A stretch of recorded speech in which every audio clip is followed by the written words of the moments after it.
So, noong 2019 po, may mga hiling nga po tayo sa kanya, and ngayon naman po, ngayong 2024, ganun pa rin po talaga yung feelings nyo sa kanya. Pero ngayon, wala nang humiling, kundi puro pasasalamat na lang po talaga. Kasi yung mga hiling na po noong 2019, ngayon po is natutupad. Yung kahilingan ko po na yun is, araw-araw ko pong binubulong sa kanya na tulungan niya po ako sa pag-aaral. Sana mairaos ko po kada year yung pag-aaral ko, and pag may exams po, pupunta po talaga ako dito. And talagang pagpasok mo pa lang dito sa dambana niya is talagang mafe-feel mo yung presence niya, talagang mapapaiyak ka kasi kahit hindi mo banggitin yung kahilingan mo, alam niya na kagad kung ano yun. At mafe-feel mo talaga yun. Yung first kasi, pagkalapit ko sa kanya, talagang kinakabahan ako. Di naglalaro talaga sa isip ko kung ano yung sabihin dapat sa kanya. Siyempre, pag kunyari, ang isang person mamit mong first time, talagang di mo alam kung ano yung sasabihin mo sa kanya. Tapos ngayon, kung gusto mong bumalik na second time, gusto ko lang sabihin sa kanya na salamat sa palaging paggagabay niya sa amin, sa aming pamilya, sa akin as a student, na palaging pupunta sa kanya. At yun, puro pasasalamat lang talaga dahil yung mga kahilingan kong dinadala, palagi niyang sinasagot. So, yung devotion ko dito, nagsimula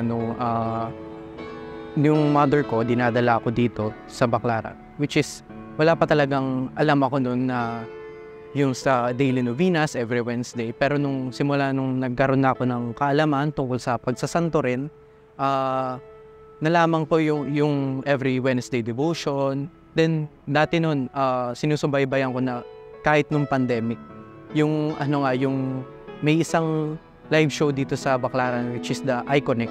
Lagi ako nakasubscribe dun. Kumbaga, parang nililift yung hope, yung pag-asa ng noong pandemic. Yung mensahe ko lang sa nanay ko, like, siya yung palaging nakakaintindi sa akin. Kahit na walang nakakaintindi sa akin, siya lang yung palaging nakakaintindi sa akin, yung tipong sasalubungin ka, kahit yung pagod ka, may nakagalitang kang tao, pero siya yung talagang iintindihin ka niya kasi nga nanay siya. At sinasambit sa mga labitin na bigyan siya ng mahabang buhay, healthy living, at sana po protektahan at gabayan kaming pamilya at siya rin. Malalaman mo kung yung tao, kung isang deboto siya, is kung talagang nasa puso yung pagdarasal niya sa Birhen. Tsaka, kaya kami bumabalik-balik dito sa National Shrine, sa Dambana, ay may kahilingan na sinasagot yung Birhen. At bumabalik kami para pasalamatan ito. At kung sakaling meron na naman kaming kahilingan na idadalangin sa kanya, talagang pag ma-feel mo yung presence niya, talagang inaakap ka niya dito sa shrine.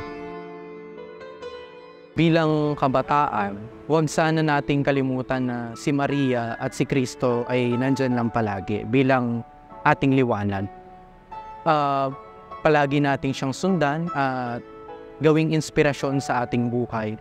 Katulad ng gawin siyang pag-asa, katulad kung may mga exams tayo mga kabataan, lagi tayong tumawag sa kanya. Hindi yung okay na yung review lang. Samahan mo palagi ng prayers. I'm Lance Tristan Garcia, and I'm 16 years old, and I'm from Tondo, Manila.